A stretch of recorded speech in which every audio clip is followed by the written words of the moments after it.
সম্মানিত উপস্থিতি মুসলিম কেরাম, আমরা ইতিপূর্বে জুলুম এবং অন্যায়, অবিচার, অত্যাচার নিয়ে আলোচনা করেছি। আজকেও আমরা সেই জুলুম নিয়েই আলোচনা করতে যাচ্ছি। ইতিপূর্বে আমরা আপনাদেরকে জানিয়েছিলাম জুলুম তিন ধরনের হতে পারে। একটি হলো বান্দা নিজের উপরে জুলুম করবে, আরেকটি হলো বান্দা অন্য কোনো বান্দার উপরে জুলুম করবে, এবং দ্য লাস্ট ওয়ান, বান্দা আল্লাহর উপরে জুলুম করবে। বান্দা যদি নিজের উপরে নিজে জুলুম করে, সে আল্লাহ তাআলার কাছে ক্ষমা চেয়ে সেখান থেকে মুক্তি নিয়ে নিতে পারে। বান্দা যদি অন্য কোনো বান্দার উপরে জুলুম করে, তখন সে ওই বান্দার কাছ থেকে ক্ষমা চেয়ে সেখান থেকে মুক্তি নিয়ে নিতে পারে। আর বান্দা যদি আল্লাহর উপরে জুলুম করে, সেই জুলুমটা আর কিছু নয়, সেটি হলো শিরক। অর্থাৎ এই জন্য আল্লাহ তাআলার কাছে খুব গভীরভাবে সর্বোচ্চ মনোযোগ এবং উদ্দীপনা নিয়ে তাওবা করতে হয়, এবং সেই তাওবার মাধ্যমেই কেবলমাত্র আল্লাহ তাআলার কাছ থেকে মুক্তি পাওয়া যায়। আমরা জেনে থাকব জুলুম হলো অবশ্যই ফি গায়রি মাহাল্লি, যেমনটা আমরা ইতিপূর্বে বলেছিলাম। অর্থাৎ কোনো জিনিসকে তার অনুপযুক্ত জায়গায় রাখা, সহজ কথায় বলতে গেলে অনুচিত কোনো কাজ করা। আমরা দেখতে পাই এই তিন প্রকার জুলুমের মধ্যে সবচাইতে বেশি জঘন্যতম জুলুম হলো আল্লাহ তাআলার উপরে জুলুম করা। আল্লাহ তাআলার উপরে জুলুম করা এবং শিরিক করা দুটি একই জিনিস।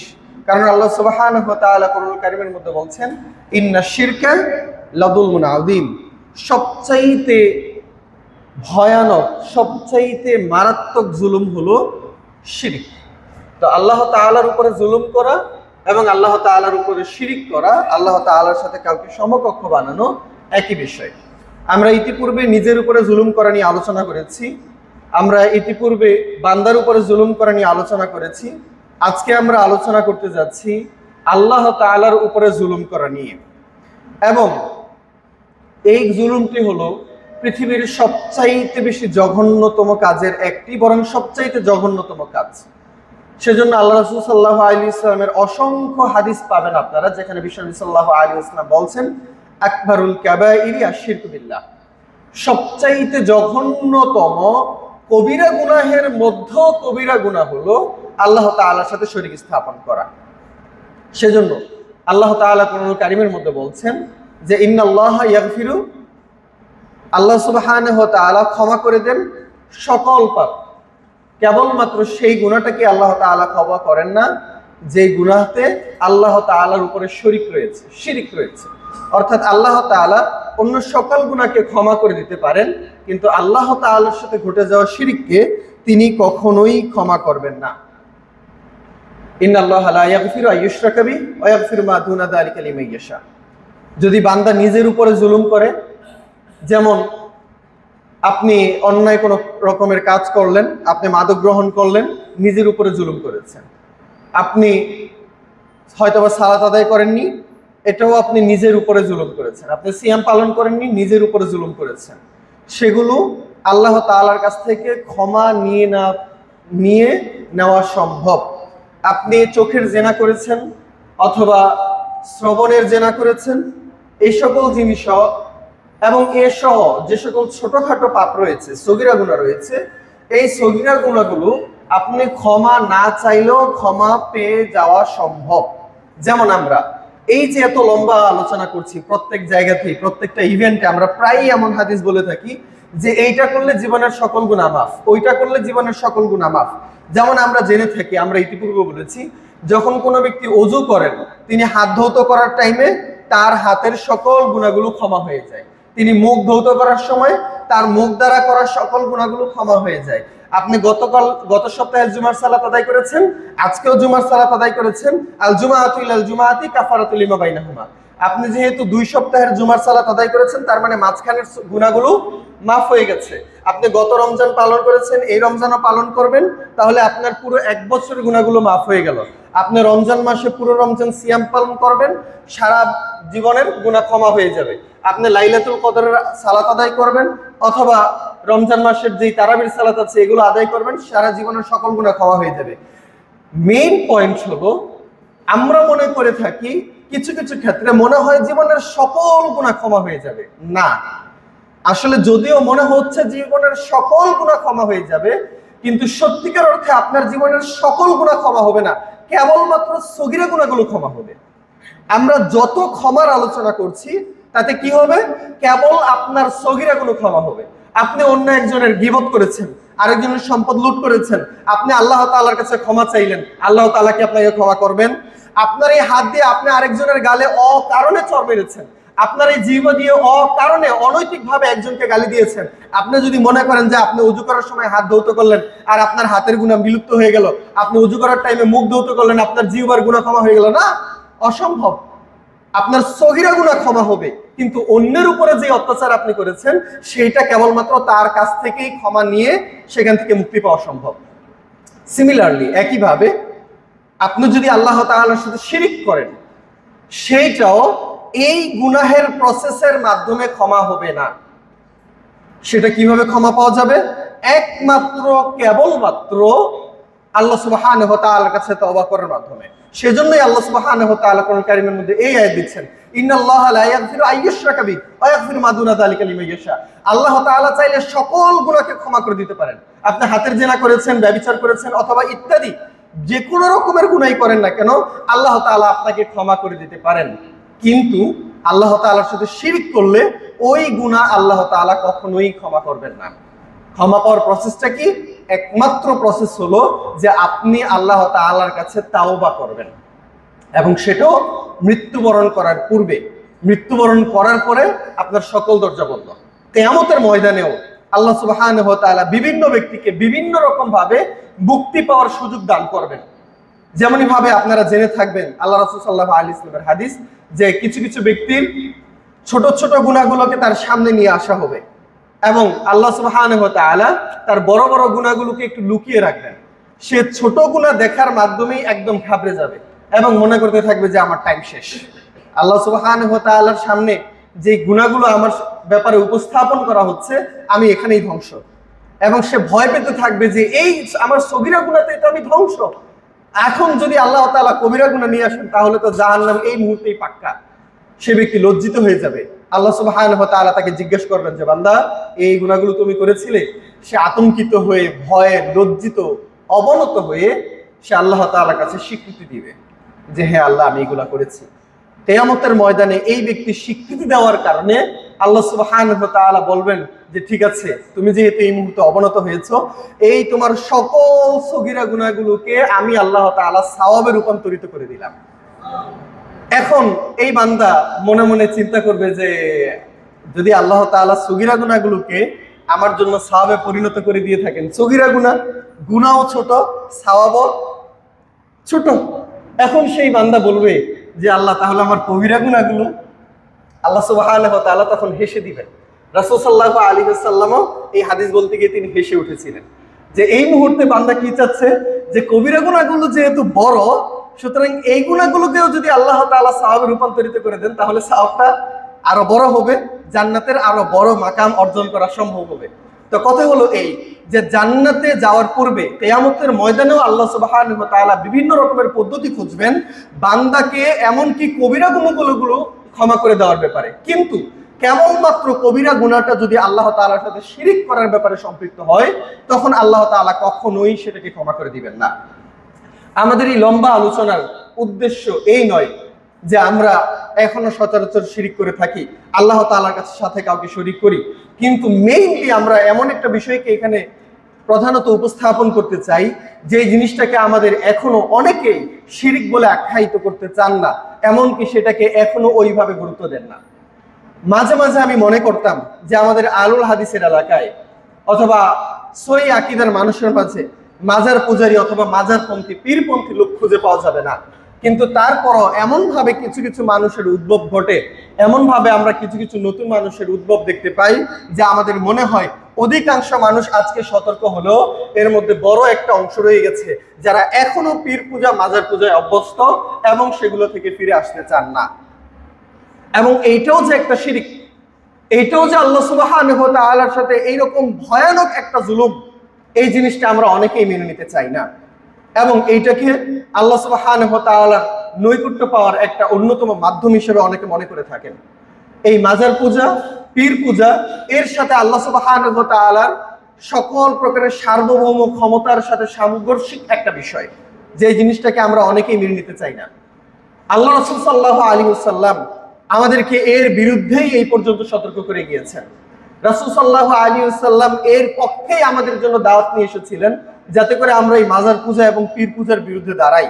কিন্তু তারপরে এখনো বড় একটা অংশ আমরা দেখতে পাই যারা এখনো এই আধুনিক যুগে, এই সভ্যতার যুগেও তারা পীর পূজা এবং মাজার পূজায় বিশ্বাসী। আর নয়তো অবাক হয়ে যায় যে জায়গায় জায়গায় এখনো এত পরিমাণে মাজার, এত পরিমাণে পীর জায়গায় জায়গায় রয়েছে, যেটা আমাদেরকে অবাক করে। রীতিমতো আমরা হতভম্ব হয়ে যাই যে এখনো প্রত্যেক জায়গাতে জায়গাতে এত পরিমাণে মাজার রয়েছে, এত পরিমাণে পীরের উদ্ভব রয়েছে, এবং মানুষ এখনো সেই জায়গাগুলোতে গিয়ে তারা মানত করছেন। আল্লাহ রাসূল সাল্লাল্লাহু আলাইহি ওয়াসাল্লাম আমাদেরকে কেবলমাত্র সরাসরি আল্লাহ সুবহানাহু ওয়া তাআলার সাথে সম্পৃক্ত হওয়ার জন্য আদেশ করেছেন। এইটাই ছিল বিশ্বনবী সাল্লাল্লাহু আলাইহি ওয়াসাল্লামের আহ্বানের একমাত্র টার্গেট। রাসূল সাল্লাল্লাহু আলাইহি ওয়াসাল্লামের প্রকাশ করা তাওহীদের একমাত্র মেইন থিম ছিল এটাই, যে বান্দা ইবাদতের ক্ষেত্রে কেবলমাত্র আল্লাহ তাআলাকেই গ্রহণ করবে, আর কাউকে গ্রহণ করবে না। আমরা যখন লা ইলাহা ইল্লাল্লাহ পড়ি, এর অর্থ মূলত কি? আল্লাহ ছাড়া সত্যিকারের কোনো মাবুদ নেই। লা মাবুদা বিহাক্কিন ইল্লাল্লাহ, আল্লাহ ছাড়া অন্য কোনো মাবুদ নেই, সত্যিকারের কোনো মাবুদ নেই। এই মাবুদ শব্দের অর্থ হলো ইবাদত পাওয়ার যোগ্য। মাবুদ মানে ইবাদত পাওয়ার যোগ্য। এই ইবাদত পাওয়ার যোগ্য কথাটা এখানে বলার উদ্দেশ্য কি? তাফসীরের ক্ষেত্রে উদ্দেশ্য হলো যে দুনিয়াতে কোনো মানুষই অন্য কাউকে রব হিসেবে স্বীকৃতি দেয় না। যখন আপনি মনে করছেন যে আমার রিজিক দাতা কে, যখন আপনি মনে করছেন যে আমাকে খাওয়ায় পড়ায় কে, আমাকে জীবন দিবেন কে এবং মৃত্যু দিবেন কে, তখন স্বাভাবিকভাবেই সকল মানুষই এটা বিশ্বাস করে যেটা একমাত্র আল্লাহ সুবহানাহু ওয়া তাআলা, এবং এই বিশ্বাস সকলের মাঝেই ছিল, যেটাকে আরবি পরিভাষায় তাওহীদুর রুবুবিয়্যাহ বলা হয়। যদি তাদেরকে জিজ্ঞেস করা হয় ওয়ালা ইনসাআলতাহুম মান খালাকাস সামাওয়াতি ওয়াল আরদ, যদি তাদেরকে জিজ্ঞেস করা হয় যে কে আসমান এবং জমিন সৃষ্টি করেছেন, এরকম অসংখ্য আয়াত রয়েছে যে কে তোমাদের রিজিক দাতা, কে তোমাদেরকে মৃত্যু দিবে, এই সকল প্রশ্নের উত্তরে সকলেই বলবে যে আল্লাহ, আল্লাহ তাআলাই আমাদেরকে দেন। যদি আপনি একটা হিন্দুকেও জিজ্ঞাসা করেন, তখনও সে বলবে ভগবান অথবা আল্লাহ। তাদের ধারণার ভগবান এবং আমাদের ধারণার আল্লাহর মধ্যে পার্থক্য নেই। শব্দ চয়নের ক্ষেত্রে পার্থক্য আছে, কিন্তু তারা ভগবান বলতে যাকে বুঝে আমরা আল্লাহ হিসেবে তাকেই বুঝি। অথবা খ্রিস্টানরাও আল্লাহ তাআলাকে বিশ্বাস করে, স্বীকৃতি দেয়। ইহুদিরাও আল্লাহ সুবহানাহু ওয়া তাআলাকে স্বীকৃতি দেয় একমাত্র প্রভু, একমাত্র সৃষ্টিকর্তা হিসেবে। তৎকালীন মুশরিকরাও এটাকে স্বীকৃতি দিত। তাহলে মুসলমান, হিন্দু, খ্রিস্টান, ইহুদিদের মধ্যে পার্থক্যটা কোথায়? আমিও আল্লাহ তাআলাকে স্বীকৃতি দেই, সেও আল্লাহ তাআলাকে স্বীকৃতি দেয়।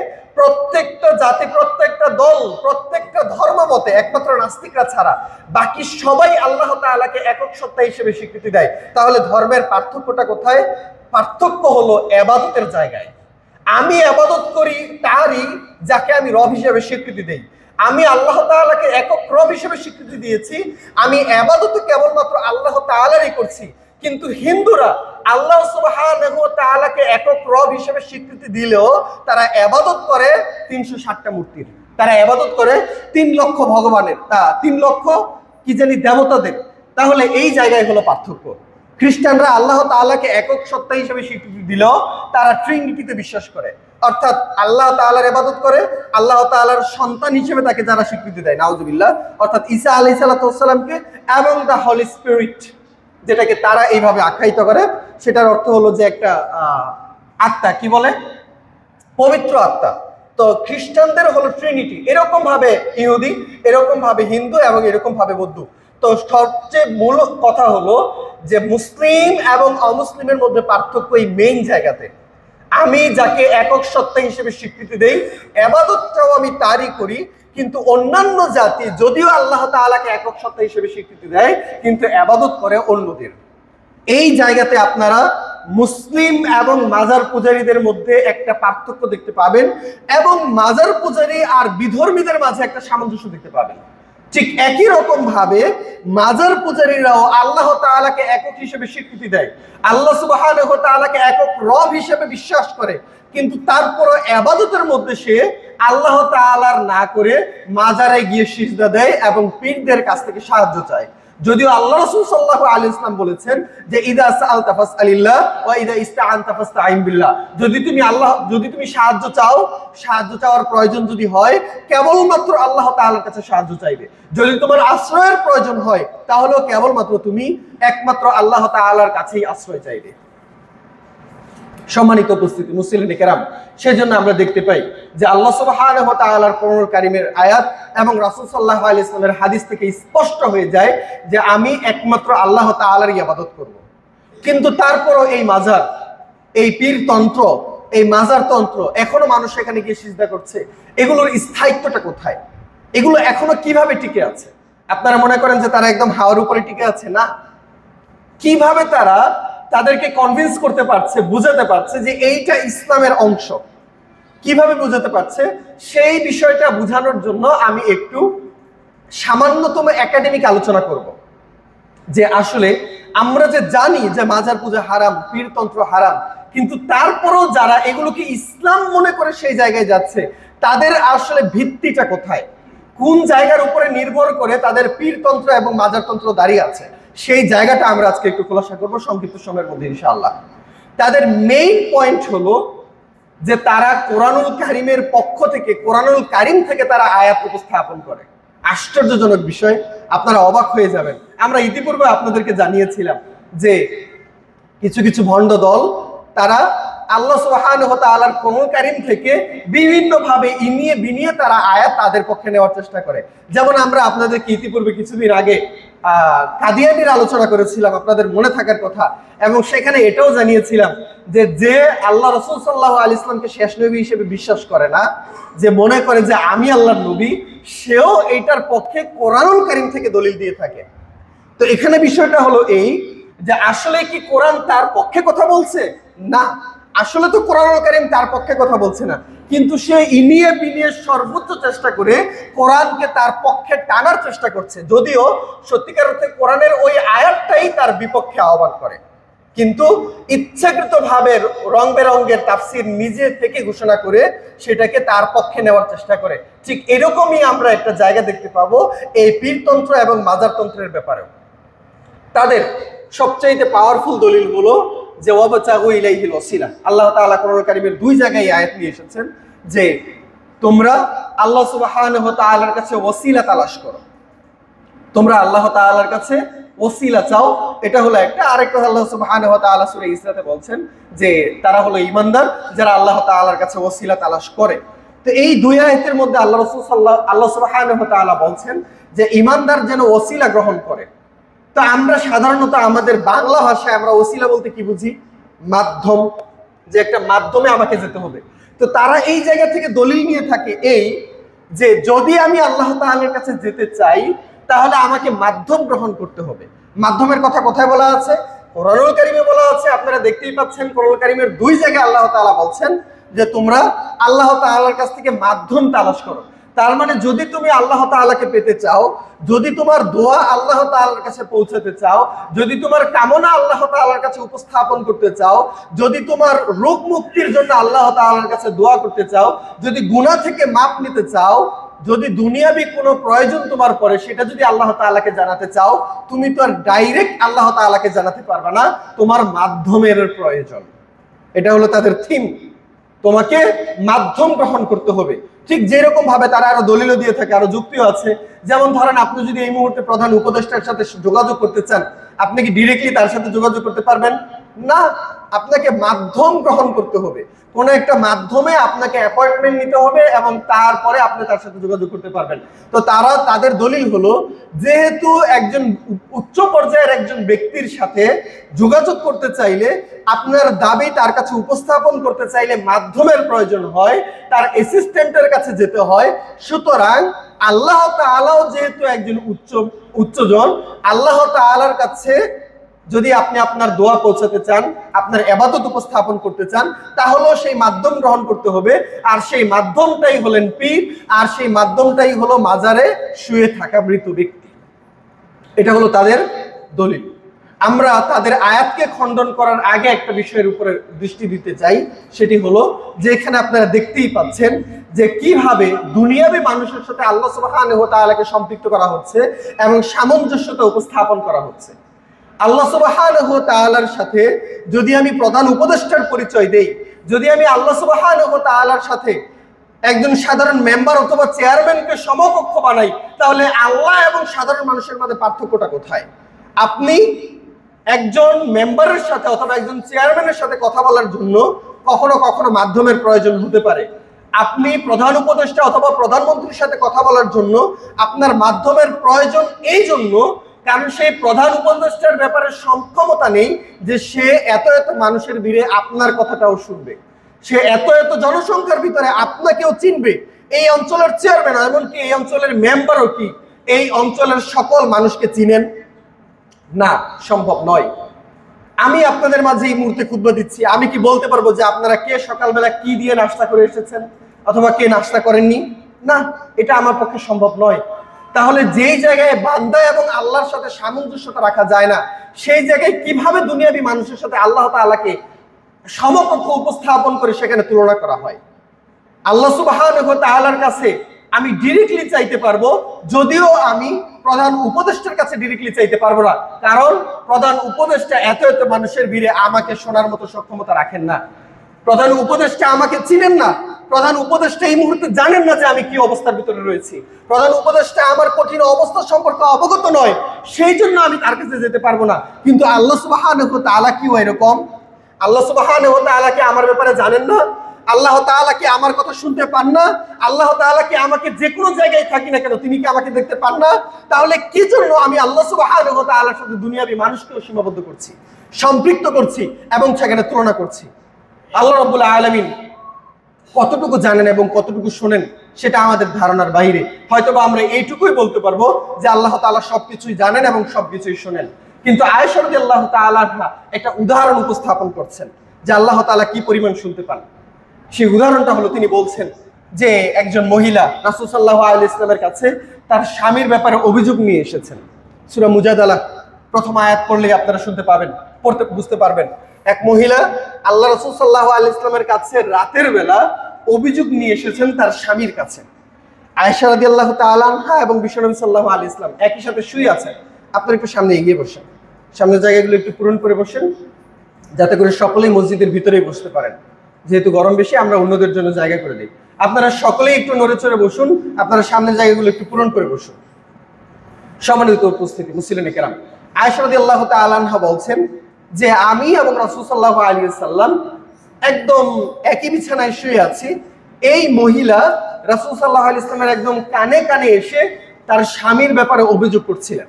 তিনি যে অভিযোগ করছিলেন এটা আয়েশা রাদিয়াল্লাহু তাআলা আনহা জানতে পেরেছিলেন পরে কোরআন কারীমের আয়াত নাযিল হওয়ার মাধ্যমে, কিন্তু তিনি শুনতেও পাচ্ছিলেন না।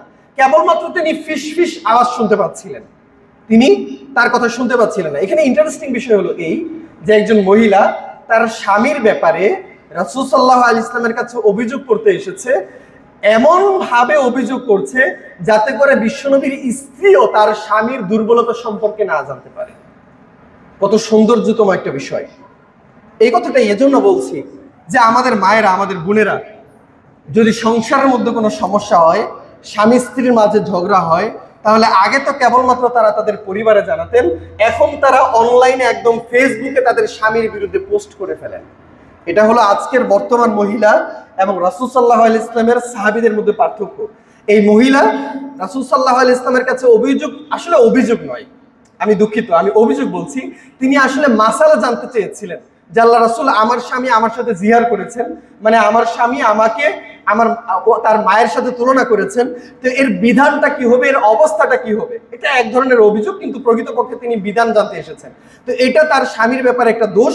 তো তিনি রাসূল সাল্লাল্লাহু আলাইহি ওয়াসাল্লামকে তার স্বামীর দোষ হিসেবে জানাচ্ছেন, এতটাই চুপিসারে বলছেন যে তার স্ত্রী আয়েশাও যেন তার স্বামীর দোষের ব্যাপারে জানতে না পারে। তাহলে এইটাই হলো আজকের বর্তমান নারী এবং তৎকালীন নারীদের মাঝে পার্থক্য। আমরা মনে করি, আমরা আশা করি যে আমরা এই যুগেও আমরা যেন এরকম আয়েশা এবং খাদিজা আমাদের দেশেও আমরা পেতে পারি। আল্লাহ তাআলা আমাদের মা বোনদেরকে সেই তৌফিক দান করুন, আল্লাহুম্মা আমিন। সম্মানিত উপস্থিতি, মুসলিম কেরাম, বলছিলাম যে আয়েশা রাদিয়াল্লাহু তাআলা আনহা বলছেন যে এই মহিলা এত চুপিসারে বলছেন যে আমি বিশ্বনবীর সাথে শুয়ে আছি, তারপরে আমি তার আওয়াজ শুনতে পাচ্ছি না।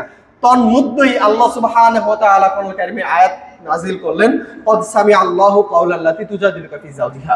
আল্লাহ সুবহানাহু ওয়া তাআলা যেই নারী তার স্বামীর ব্যাপারে তোমার কাছে বক্তব্য নিয়ে এসেছেন, সেই নারীর কথা আল্লাহ তাআলা ইতিমধ্যে শুনতে পেয়েছেন। কথা হলো এই যে যেই আওয়াজ তার পাশে থাকা স্ত্রীও শুনতে পাননি, সেই আওয়াজ শুনে নিয়েছেন কে? আল্লাহ সুবহানাহু ওয়া তাআলা।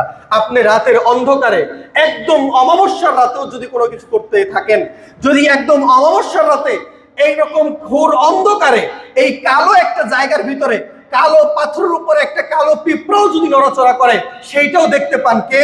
আল্লাহ সুবহানাহু ওয়া তাআলা। এই পিঁপড়ার নড়াচড়ার আওয়াজটাও শুনতে পান কে? আল্লাহ সুবহানাহু ওয়া তাআলা। তাহলে আমি আল্লাহ সুবহানাহু ওয়া তাআলার সাথে দুনিয়ায় থাকা মানুষের সাথে তুলনা করতে পারি না। প্রধানমন্ত্রীর সাথে কথা বলার জন্য, ব্যারিস্টারের সাথে কথা বলার জন্য, অথবা রাষ্ট্রপতির সাথে কথা বলার জন্য আমার মাধ্যমের প্রয়োজন আছে। এই জন্য, কারণ আমি ডিরেক্টলি তার কাছে পৌঁছাতে পারবো না, ডিরেক্টলি আমার আওয়াজ তার কাছে যাবে না, ডিরেক্টলি তিনি আমাকে দেখতে পাচ্ছেন না। কিন্তু যদি আমি এরকমটা মনে করি যে আল্লাহ সুবহানাহু ওয়া তাআলাও মনে হয় প্রধানমন্ত্রীর মতো, আল্লাহ সুবহানাহু ওয়া তাআলাও মনে হয় রাষ্ট্রপতির মতো, যিনি আমাকে শুনতে পাচ্ছেন না, যিনি আমাকে দেখতে পাচ্ছেন না, তাহলে নিঃসন্দেহে বলা যায় যে আপনার ভিতরে এখন পর্যন্ত ঈমানটাই আসে নাই। সম্মানিত উপস্থিতি, মুসলিম কেরাম, সেজন্য আমরা বলতে চাই যে আল্লাহ সুবহানাহু ওয়া তাআলার কাছ থেকে ওসিলা তালাশ করা, অর্থাৎ আল্লাহ সুবহানাহু ওয়া তাআলাকে পাওয়ার জন্য, আল্লাহ তাআলার কাছে বক্তব্য উপস্থাপন করার জন্য অন্য কোনো মাধ্যম গ্রহণ করা স্পষ্টভাবে হারাম। এখন প্রশ্ন হতে পারে যে এই আয়াতের ব্যাখ্যা কি হবে, যেখানে আল্লাহ সুবহানাহু ওয়া তাআলা বলছেন যে তোমরা আল্লাহ তাআলার কাছ থেকে ওসিলা তালাশ করো, এই আয়াতের ব্যাখ্যা কি হবে? এই আয়াতের ব্যাখ্যা হলো রাসূল সাল্লাল্লাহু আলাইহি ওয়াসাল্লাম নিজেই এই ব্যাখ্যা উপস্থাপন করছেন। রাসূল সাল্লাল্লাহু আলাইহি ওয়াসাল্লামের একটি হাদিস, যে হাদিসে আমরা ইতিপূর্বেও আলোচনা করেছি। বিশ্বনবী সাল্লাল্লাহু আলাইহি ওয়াসাল্লাম বলছেন, ইযা সামিআতুমুন নিদা, যদি তোমরা আজান শুনতে পাও। আচ্ছা, পরের আয়াত, পরেরটুকু আপনারা নিজেরা মনে করুন। যদি আমরা আজান শুনতে পাই, আমাদের করণীয় কি? যে আমরা আজানের জবাব দিব, তারপরে দুরূদ পড়ব এবং সেখানে একটা দোয়া রয়েছে, ওই দোয়াটা আমরা পাঠ করব। আল্লাহ রাসূল সাল্লাল্লাহু আলাইহি ওয়াসাল্লাম বলছেন, যদি কোনো ব্যক্তি এই কাজটুকু করে, হাল্লাত লাহু শাফাআতি ইয়াউমাল কিয়ামাহ, ওই ব্যক্তির জন্য সুপারিশ করার বিষয়টা কিয়ামতের দিনে আল্লাহ তাআলা আমার জন্য অনুমতি দিয়ে দিবেন। তো আল্লাহ রাসূল সাল্লাল্লাহু আলাইহি ওয়াসাল্লাম যে দোয়াটা আমাদেরকে শিখিয়ে দিয়েছিলেন, সেই দোয়ার মধ্যে এই ওসিলার কথাটা আছে। রাসূল সাল্লাল্লাহু আলাইহি ওয়াসাল্লাম আমাদেরকে দোয়া শিখিয়ে দিয়েছিলেন, যে দোয়ার শুরুতে কি আছে? আল্লাহুম্মা রাব্বা হাযিহি দাওয়াতি তাম্মা ওয়াস সালাতিল কাইমা আতি মুহাম্মাদানিল ওয়াসিলাতা ওয়াল ফাযিলা। এই যে এখানে ওসিলা আছে, আতি মুহাম্মাদ আল ওয়াসিলা, হে আল্লাহ তুমি মুহাম্মদ সাল্লাল্লাহু আলাইহি ওয়াসাল্লামকে ওসিলা নামক জায়গা দান করো, ওসিলা দান করো। এই ওসিলা কি? এইটার কথাও বিশ্বনবী সাল্লাল্লাহু আলাইহি ওয়াসাল্লাম বলছেন যে ওসিলা হলো আল্লাহ তাআলার নিকটবর্তী জান্নাতুল ফেরদাউসের সবচেয়ে সুন্দরতম একটা স্থান, আল্লাহ তাআলার আরশের সবচেয়ে নিকটতম স্থান, যেই জায়গাটা একমাত্র আল্লাহ তাআলা তৈরি করে রেখেছেন আমাদের বিশ্বনবী মুহাম্মদ রাসূলুল্লাহ সাল্লাল্লাহু আলাইহি ওয়াসাল্লামের জন্য।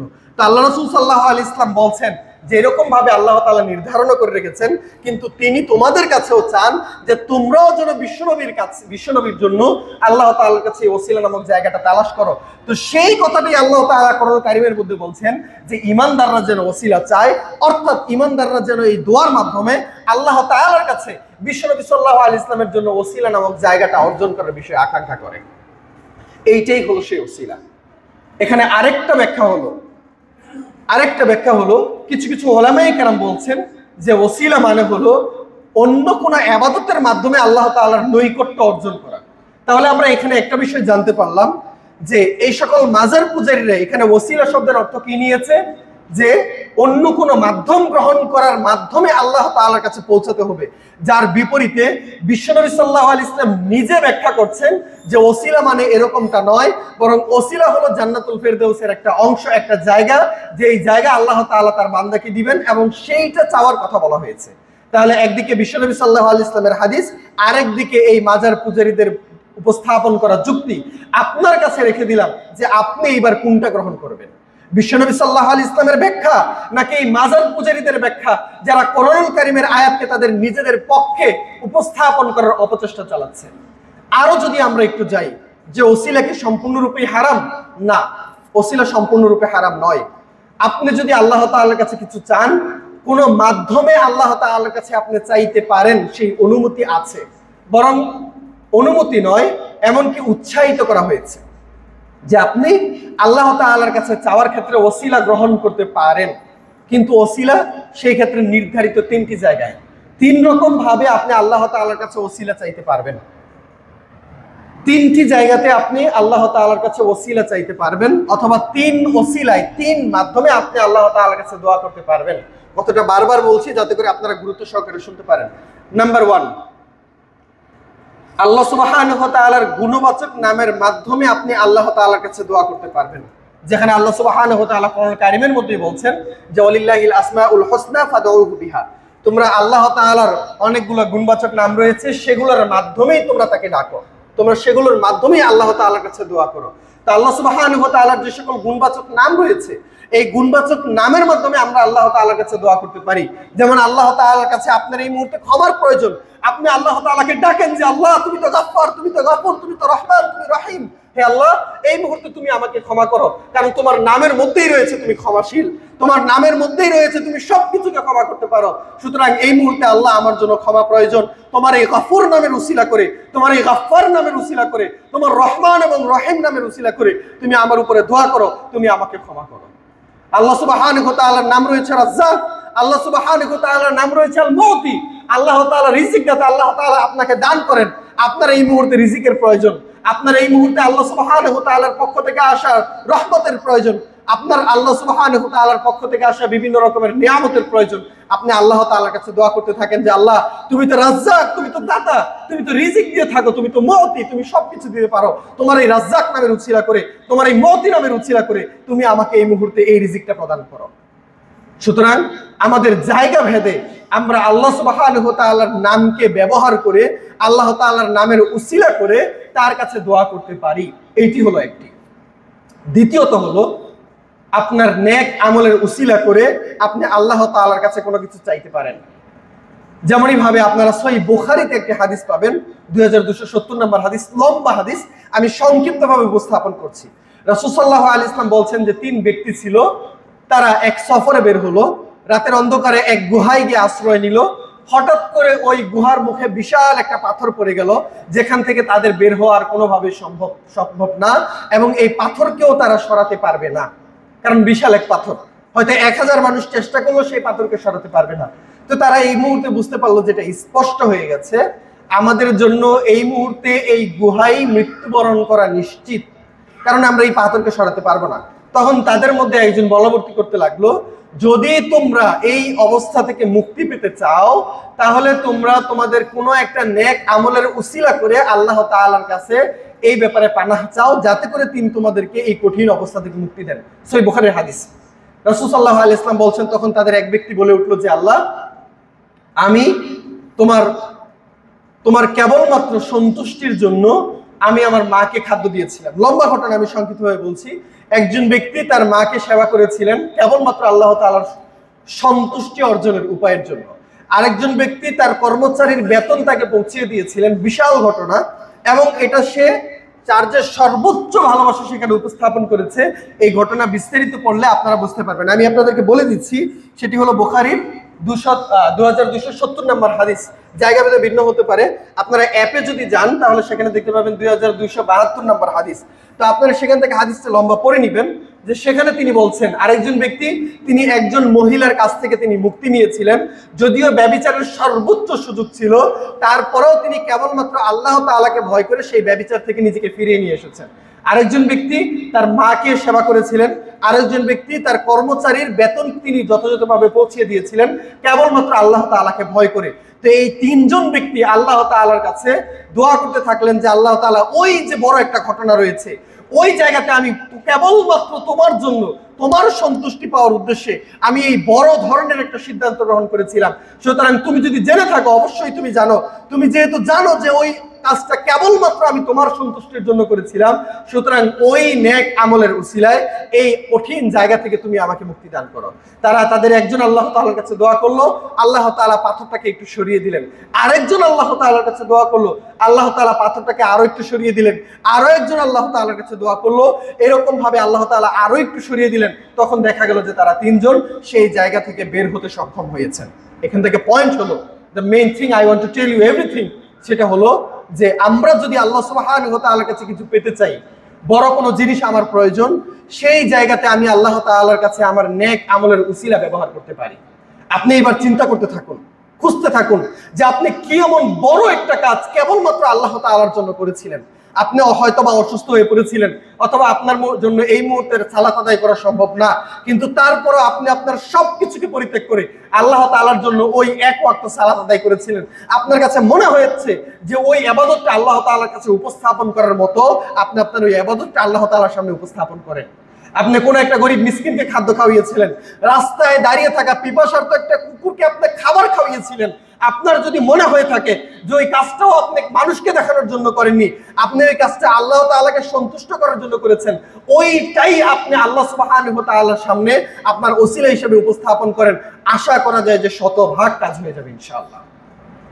আরেকটি হলো, কোন জীবিত সৎ ব্যক্তিকে ব্যবহার করে আল্লাহ তাআলার কাছে কোনো কিছু কামনা করা। যেমনই ভাবে ওমর বিন খাত্তাব রাদিয়াল্লাহু তাআলা আনহুর হাদিস, তিনি তার জমানায় আল্লাহ সুবহানাহু ওয়া তাআলার কাছে বৃষ্টি আকাঙ্ক্ষা করতেন, কামনা করতেন। তিনি এক হাদিসের মধ্যে বলছেন, এক দোয়ার মধ্যে আল্লাহ তাআলার কাছে দোয়া করছেন যে আল্লাহ ইন্না কুন্না নাস্তাগীসুকা বিনাবিয়িনা মুহাম্মদ সাল্লাল্লাহু আলাইহি ওয়াসাল্লাম ফাতুসকিনা, হে আল্লাহ আমরা রাসূল সাল্লাল্লাহু আলাইহি ওয়াসাল্লামের জীবদ্দশায় তোমার কাছে তাকে উসিলা করে পানা চাইতাম, বৃষ্টি চাইতাম, সুতরাং তুমি আমাদেরকে তখন বৃষ্টি দিতে। এই মুহূর্তে আমাদের কাছে বিশ্বনবী সাল্লাল্লাহু আলাইহি ওয়াসাল্লাম নেই, তার প্রিয় চাচা আব্বাস আমাদের মাঝে উপস্থিত রয়েছে, আমরা আব্বাসের উসিলা করে তোমার কাছে বৃষ্টি চাই, তুমি আমাদেরকে বৃষ্টি দাও। হাদিসের মধ্যে রয়েছে ফাইসকাউন, আল্লাহ সুবহানাহু ওয়া তাআলা তাদেরকে বৃষ্টি দিতেন। হাদিসের সারাংশ হলো এই, যদি আমরা আল্লাহ সুবহানাহু ওয়া তাআলার কাছে কোনো কিছু চাই, তাহলে মৃত ব্যক্তিকে নয়, বরং জীবিত ব্যক্তিকে উসিলা করে আমরা আল্লাহ তাআলার কাছে কোনো কিছু চাইতে পারি। এই মুহূর্তে আপনি চিন্তা করতে থাকেন যে আপনার কাছে আপনার পরিচিত একজন সৎ ব্যক্তি কে আছে, আপনার পরিচিত কে আছে যে সৎ আল্লাহ তাআলার ইবাদত বন্দেগী করে, মানুষকে দ্বীনের পথে আহ্বান করে, অথবা ইত্যাদি ভালো কাজের সাথে সম্পৃক্ত থাকে, খারাপ কাজের সাথে সম্পৃক্ত থাকে না। আপনার যদি কোনো কিছু প্রয়োজন হয়, আপনার উচিত হবে যে ওই ব্যক্তিকে উসিলা করে আপনি আল্লাহ তাআলার কাছে চাইবেন। বিষয়টা আবার এমনও নয় যে আপনি ওই ব্যক্তির কাছে চাইবেন না। উদাহরণস্বরূপ ধরুন, যে সাপোজ উদাহরণস্বরূপ ধরেন যে আপনি আমাকে একজন সৎ ব্যক্তি হিসেবে মনে করছেন, যে কামরুল হাসান একজন সৎ ব্যক্তি। তো এই মুহূর্তে যদি আপনি আল্লাহ তাআলার কাছে কোনো কিছু চান, আপনার উচিত হবে আমাকে উসিলা করে আল্লাহ তাআলার কাছে চাওয়া। অর্থাৎ আপনি আল্লাহ তাআলার কাছে চাইবেন যে আল্লাহ, কামরুল যেহেতু একজন সৎ ব্যক্তি এবং সে এই মুহূর্তে জীবিত আছে, বেঁচে আছে, সুতরাং তার উসিলা করে তুমি আমাকে এরকম একটা কিছু দান করো। এমনটাও নয় যে আপনি আমার কাছে কোনো কিছু চাইবেন যে কামরুল ভাই আপনি সৎ ব্যক্তি, ইমানদার লোক, যদিও কতটুকু এটা আল্লাহ তাআলা ভালো জানেন, যে আপনি সৎ ব্যক্তি, ইমানদার লোক, সুতরাং আপনি আমার জন্য এই জিনিসটা ব্যবস্থা করে দেন, আল্লাহ তাআলার কাছে দোয়া করেন। না, অসম্ভব, এটা হবে শিরক।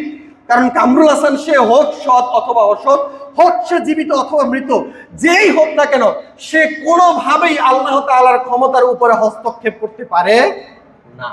আমার সেই ক্ষমতা নেই যেটা আল্লাহ তাআলা কোনো বান্দাকে দেওয়ার সামর্থ্য রাখেন, অথচ সেটা আমি কোনোভাবেই তাকে সেখান থেকে অবস্ট্রাক্ট করতে পারি না, আটকে দিতে পারি না।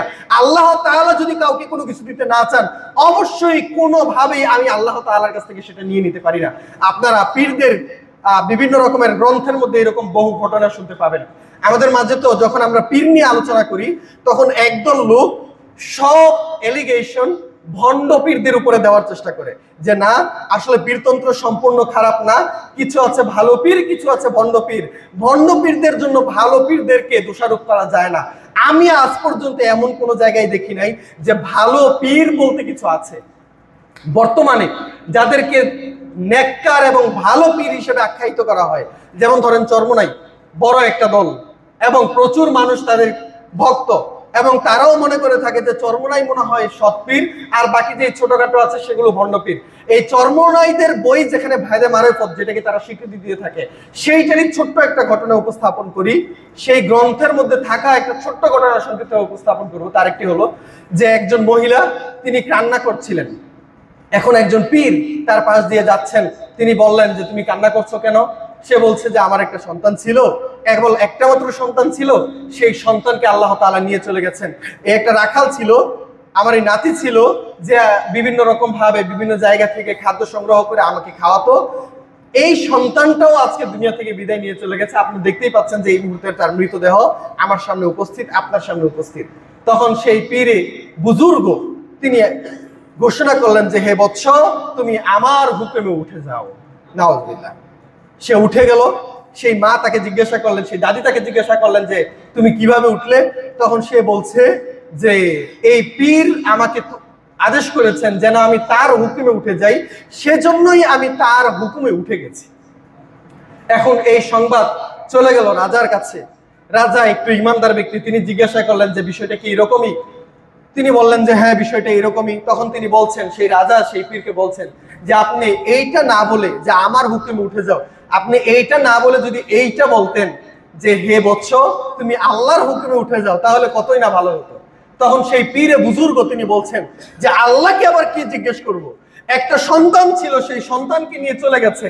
এই বৃদ্ধ মহিলাকে সেবা করার জন্য একটা মানুষ ছিল, সেই মানুষটাকে আল্লাহ নিয়ে গেছে। আল্লাহরই যেখানে আন্দাজ নাই, সেখানে আমি আবার আল্লাহ তাআলাকে কি জিজ্ঞেস করতে পারি? নাউজুবিল্লাহ মিন যালিক।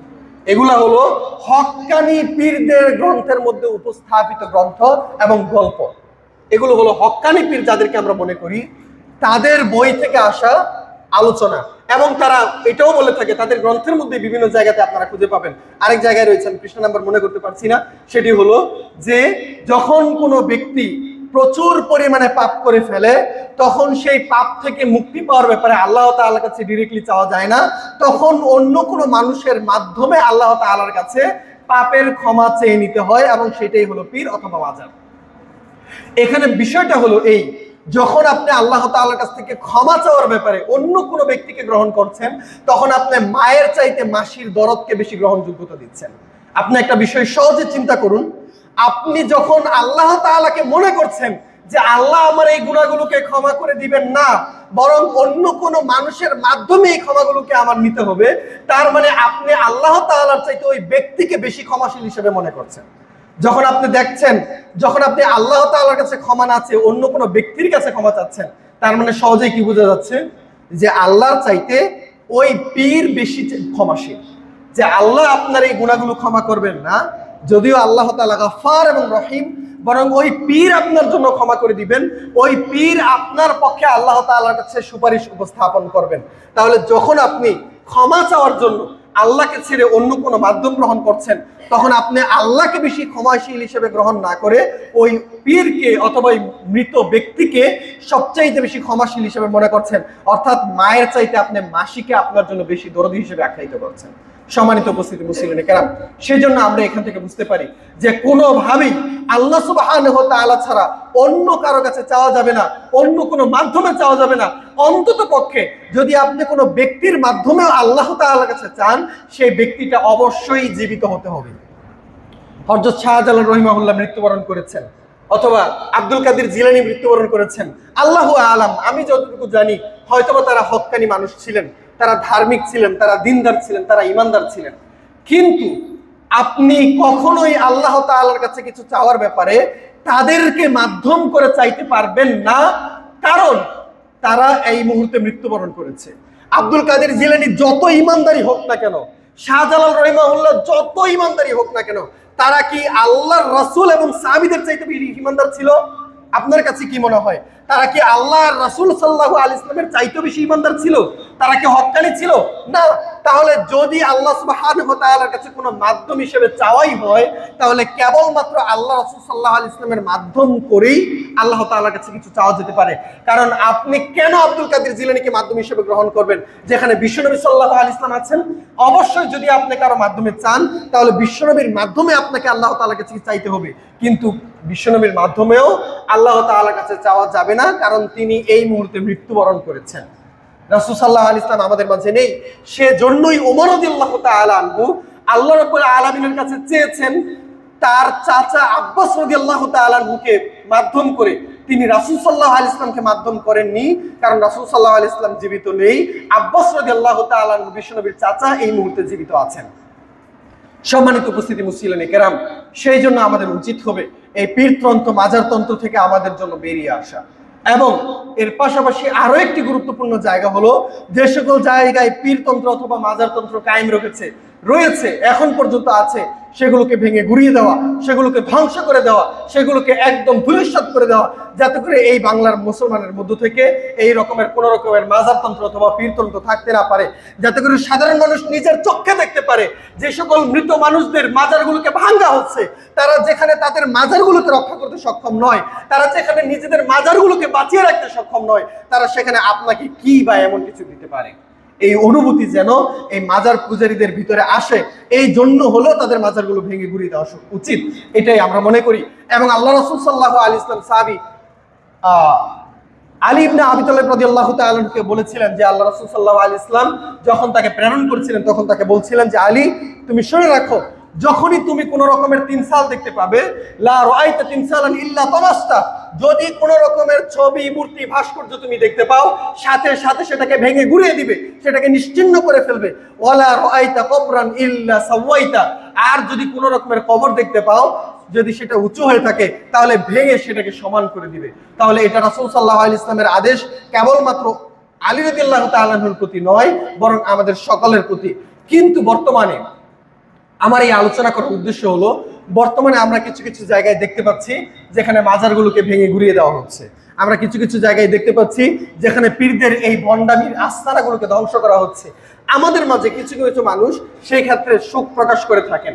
আপনারা যদি বড় বড় কোনো আলেমের ফেসবুক পেজে অথবা তাদের পক্ষ থেকে শোকের বক্তব্য দেখে থাকেন, আপনাদেরকে বুঝতে হবে যে তাদের শোকটা হলো রাজনৈতিক, ধর্মীয় না।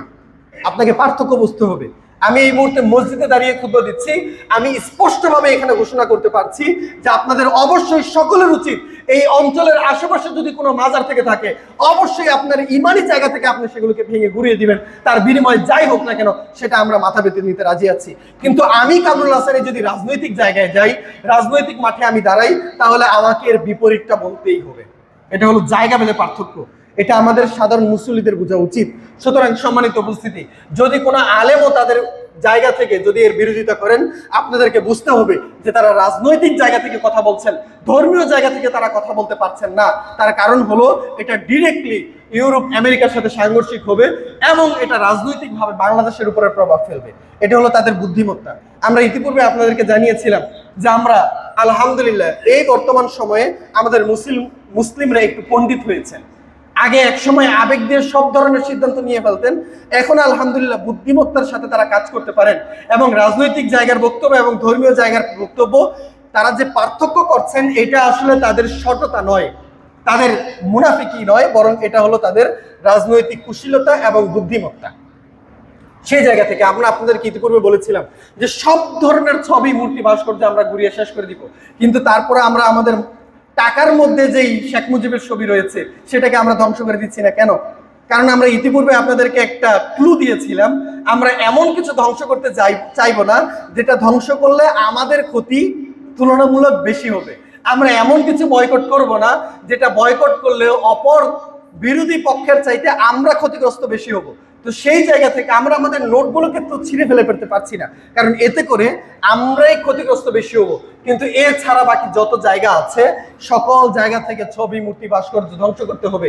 আমাদের ভাইরা কেবলমাত্র রাষ্ট্রীয় জায়গা থেকে নয়, আপনার বাড়িতে যে সকল ছবি, মূর্তি রয়েছে, আপনার বাড়িতে যেই ধরনের বড় রকমের আপনি ছবি টাঙিয়ে রেখেছেন, হয়তোবা সে খেলোয়াড় হতে পারে, অথবা নায়ক হতে পারে, অথবা ইত্যাদি কোনো প্রাণীর মাথা হতে পারে, এই সকল জিনিসকে ঘুরিয়ে ফেলাও আমাদের প্রত্যেকের ইমানি দায়িত্ব।